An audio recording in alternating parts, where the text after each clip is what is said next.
Imaginons maintenant que pendant sa phase de progression, la colonne se trouve au contact face à l'axe et qu'il est nécessaire pour la survie du groupe de faire porter un maximum de puissance de feu sur cet axe. On va modifier donc la formation et nous allons donc passer en ligne. Donc rien de bien méchant pour le passage de la colonne à la ligne. C'est un mouvement qui va s'articuler autour du numéro 1. Le numéro 2 qui est en charge le secteur de couverture droit du groupe viendra naturellement se placer sur le côté droit du numéro 1. Le numéro 3 qui est en charge du secteur gauche viendra naturellement se placer du côté gauche du numéro 1. Et enfin, le numéro 4 viendra se placer aléatoirement à gauche ou à droite du groupe selon l'environnement.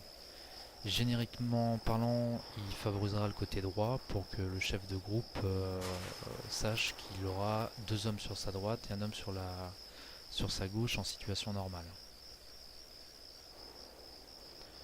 Donc je vous ai préparé un dispositif placé en ligne.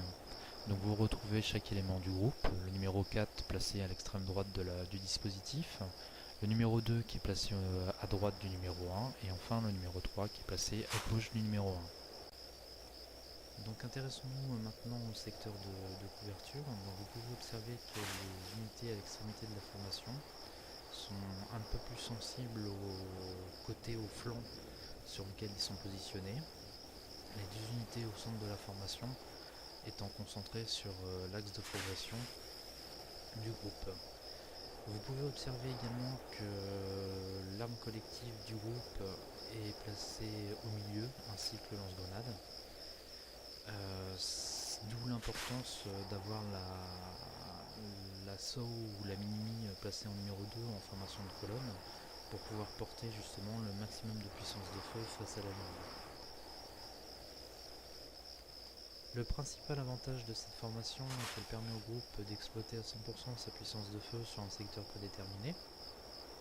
Cependant, elle rend les phases de déplacement un petit peu moins cohérentes puisque l'ensemble des unités étant tournées dans la même direction, il est assez difficile de percevoir ce que va faire le mec à sa gauche ou à sa droite. Donc ça demande une assez bonne cohésion qui est acquise uniquement pendant les phases de training. C'est une formation qui ne permet pas d'assurer au groupe une protection sur 360 degrés. Je vous propose donc de vous intéresser à une dernière formation qui sera la formation dite en T et qui essaye de pallier un petit peu à ce problème de sécurité. Alors je vous ai préparé un dispositif en T. Donc vous retrouvez les mêmes éléments que le groupe précédent. Vous voyez que la ligne est formée par le numéro 1, le numéro 2 et le numéro 3. Vous pouvez également observer que les secteurs de feu sont respectés, à savoir que l'unité centrale s'occupe de ce qui fait face au groupe et que les unités aux extrémités contrôlent également ce qui fait face au groupe mais font également l'effort un peu sur les côtés. Vous pouvez voir que le numéro 4 n'est pas venu se mettre parallèle aux autres pour former la ligne, mais est resté sur l'arrière du dispositif, formant ainsi un T. Et à ce moment-là, lui aura en charge tout ce qui se trouve sur l'arrière du groupe et également la veille aérienne. Cette formation permet de pallier au problème de la colonne, tout en essayant de garder cette protection sur 360 degrés. Donc merci à tous pour avoir visionné cet entraînement et je vous donne rendez-vous